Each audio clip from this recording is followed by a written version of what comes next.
மறைந்த ஏவிஎம் சரவணன் அவர்களுடைய படத்திறப்பு மற்றும் புகழ் வணக்கம் நிகழ்ச்சிகளை கலந்து கொண்டு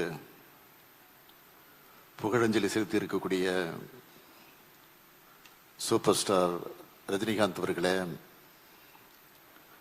நாடாளுமன்ற மேலவை உறுப்பினர் கலைஞானி கமல்ஹாசன் அவர்களே, கவி பேரரசு வைரமுத்து அவர்களே,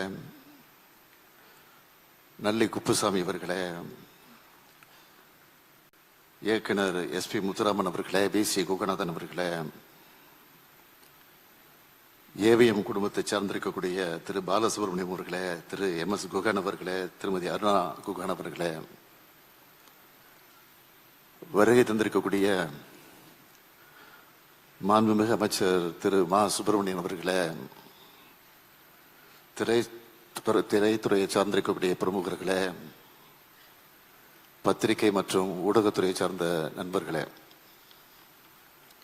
உங்கள் அனைவருக்கும் என்னுடைய வணக்கம்.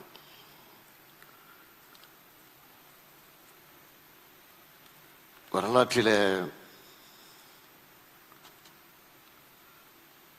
தமிழ் திரையுலகத்தை பற்றி குறிப்பிட வேண்டும் என்று சொன்னால் அதில் நிச்சயமாக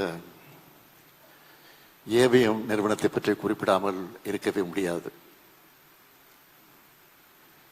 மெய்யப்ப செட்டியார் என்று அன்போடு அழைக்கப்படக்கூடிய, இன்னும் சொல்ல வேண்டும் என்று சொன்னால் அவரை எல்லோரும் அப்பச்சி அப்பச்சி என்றுதான் செல்லமாக மரியாதையோடு தைரியமாக அழைப்பதுண்டு. அவருடைய மறைவுக்கு பிறகு அந்த பொறுப்பை தன்னுடைய தோளிலே சுமந்து கொண்டு திரு சரவணன் அவர்கள் இந்த நிறுவனத்தை எப்படியெல்லாம் கட்டி காத்திருக்கிறார் என்பதை பற்றி அவரோடு நெருங்கி பழகி இருக்கக்கூடிய அண்ணன் முத்துராமனாக இருந்தாலும் சரி, நம்முடைய சூப்பர் ஸ்டாராக இருந்தாலும் சரி, கலைஞானியாக இருந்தாலும் சரி, நம்முடைய கவிஞர் வைரமுத்துவர்களாக இருந்தாலும் அவர்கள் பேசுகிற போது பல்வேறு செய்திகளை எல்லாம் குறிப்பிட்டு சொல்லி இருக்கிறார்கள்.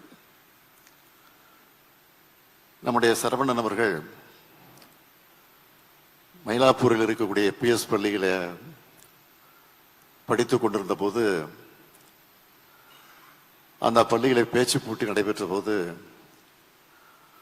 அந்த பேச்சு போட்டியில் அவர் கலந்து கொண்டு முதலில்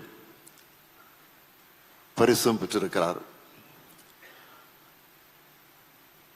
எதற்காக அந்த பரிசை பெற்றார் என்று சொன்னால், முதலில் அவர் கலந்து கொண்டு பேச்சு போட்டியிலே பராசக்தி வசனத்தை பேசித்தான் அந்த பேச்சு போட்டியிலே வெற்றி பெற்று அந்த பரிசையும் பெற்றிருக்கிறார். 1967ஆம் ஆண்டு அறிஞர் அண்ணா அவர்கள் முதலமைச்சராக பொறுப்பேற்றிருந்த போது, அப்பொழுது சென்னையில அரசின் சார்பில் 2வது உலக தமிழ் மாநாடு நடைபெற்றது. அந்த உலக தமிழ் மாநாடு நடைபெற்றுக் கொண்டிருக்கிற போது திரு மெய்யப்ப செட்டியார் அவர்கள் ஏவிஎம் ஸ்டுடியோவில் ஒரு விருந்துக்கு ஏற்பாடு செய்திருந்தார். அந்த விருந்துக்கு தலைவர் கலைஞர் அவர்கள், பேரறிஞர் அண்ணா அவர்கள், பல்வேறு அமைச்சர் மக்கள் எல்லாம் அந்த நிகழ்ச்சிக்கு அழைக்கப்பட்டிருந்தார்கள். அப்பொழுது ஏவிஎம் ஸ்டுடியோவில் காத்திருந்த கிருஷ்ணன் பஞ்ச் அவர்கள் நம்முடைய சரவணன் அவர்களை தலைவர் கலைஞரிடத்திலே அப்பொழுதுதான் அறிமுகப்படுத்தி வைத்திருக்கிறார். அதற்கு பிறகு பல்வேறு நிகழ்ச்சிகள் நடைபெற்றிருக்கிறது.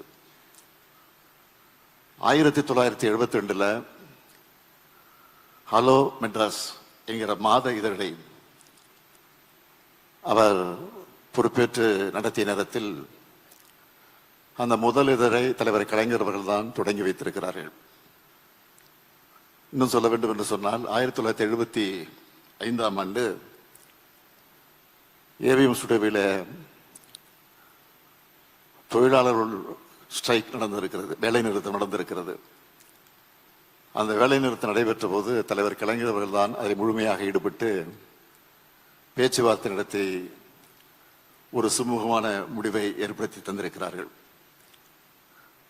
அதேபோல் ஏவிஎம்னுடைய பொன்விழா நடைபெற்ற போது தலைவர் கலைஞர் அவர்கள் அந்த விழாவிலே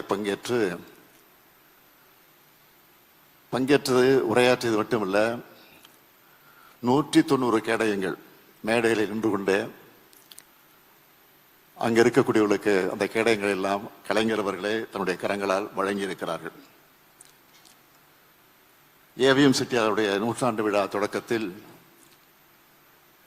இன்றைக்கு நீங்க பார்க்கலாம், பிலிம் சேம்பரில் அவருடைய திருவுருவச் சிலை இருக்கிறது. அந்த திருவுருவச் சிலையை தலைவர் கலைஞர் அவர்கள் தான் திறந்து வைத்திருக்கிறார்கள். இதற்காக இதையெல்லாம் நான் சொல்லுகிறேன் என்று சொன்னால், கலைஞருடைய குடும்பத்திற்கும் கலைஞருக்கும் ஏவிஎம்முக்கும் எந்த அளவுக்கு நெருக்கம் இருந்திருக்கிறது, தொடர்பு இருந்திருக்கிறது என்பதற்கு இதெல்லாம் உதாரணங்களாக இருக்கிறது என்பது அதற்காகத்தான் இதையெல்லாம் குறிப்பிட்டதை தவிர வேற அல்ல. நான் சென்னை மாநகரத்துடைய மேயராக இருந்தபோது கடற்கரை பகுதியிலே நடைபயிற்சிக்கு செல்வது உண்டு.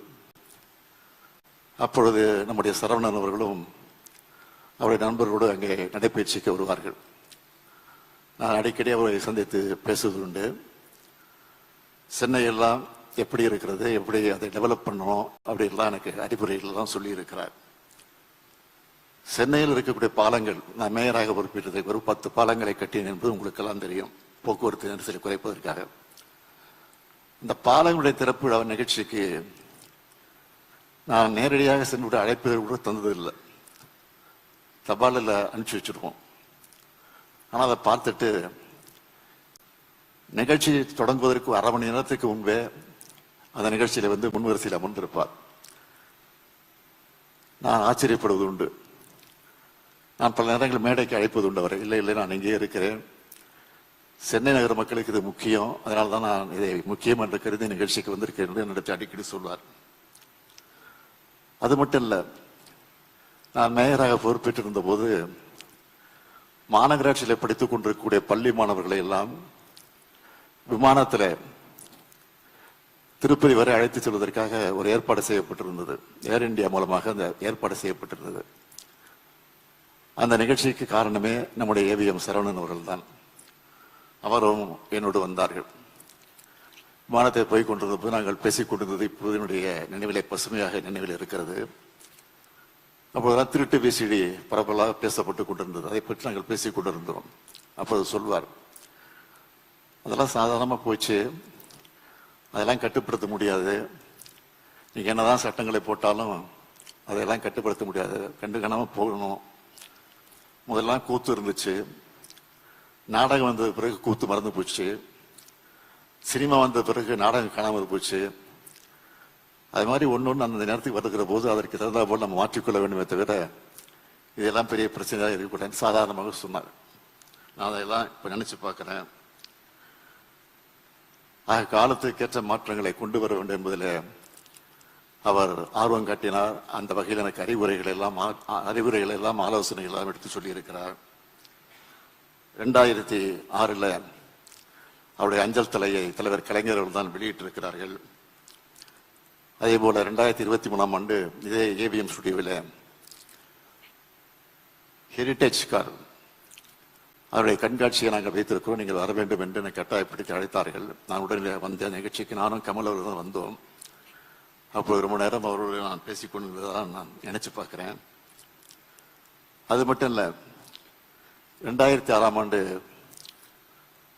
தூய்மை பணியாளரை ஒனைஸ் என்ற சிங்கப்பூரில் ஒரு கம்பெனியை வரவழைத்து அந்த பணியை செய்வதற்காக ஈடுபட்ட போது, அப்பொழுது நான் அவரோடு பேசிக் கொண்டிருந்த போது இதை திரையரங்கத்தில் எப்படியாவது பிரச்சாரம் செய்ய வேண்டும், மக்களிடத்தில் விழிப்புணர்வு ஏற்படுத்த வேண்டும் என்று பேசிக் கொண்டிருந்த போது அவரே முன்னின்று யார் யார் அதை நடிக்க வேண்டும் என்று முடிவு செஞ்சு நடிகை மனோரமாவையும் அதே போல தாடி பாலாஜியையும் அழைத்து அந்த காட்சியை அவரே எடுத்து எல்லா திரையரங்கத்திலும் போட்டு காட்டி அதை விழிப்புணர்வு ஏற்படுத்தி வந்திருக்கிறார்கள்.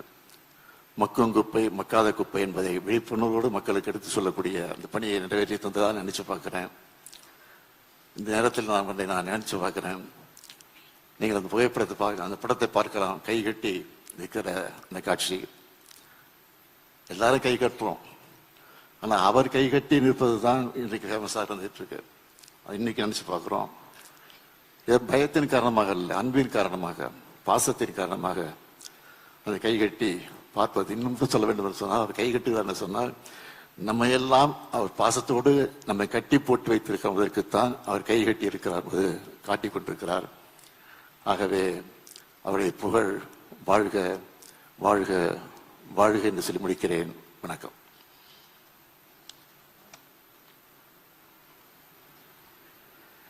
நிறைவு வணக்கம் இயக்குனர் வி.சி. குகநாதன் அவர்கள்.